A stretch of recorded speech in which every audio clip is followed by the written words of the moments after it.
শুভ সকাল। হোলির প্রীতি ও শুভেচ্ছা সবাইকে জানাই। আজকে একটা বই নিয়ে এসেছি। যে বইটা যদি আপনি পড়েন তাহলে আপনি খাদ্য খাবার সম্পর্কে একটু বিস্তারিত জানতে পারবেন, কোনটা ঠিক খাবার কোনটা ভুল খাবার। সেই বইটি আপনাদেরকে দেখাচ্ছি। সেটা হলো খাবার যখন ওষুধ। আমার শ্রদ্ধেয় ডক্টর সমীর কুমার ধারার বইটি লেখা। বইটি খুব অনবদ্য।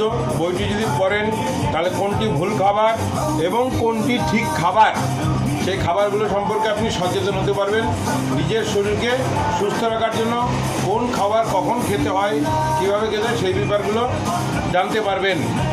এবং বইটিতে আরও আছে যে আমরা কি ভুলভাল করছি, কি ভুলের জন্য আমাদের আজকে দেখবেন আমাদের পরিবেশে, সমাজে এবং আমাদের চারপাশে অকাল মৃত্যু প্রচুর হচ্ছে। এই অকাল মৃত্যুগুলোকে আমরা কিভাবে রোধ করতে পারি। Thank you.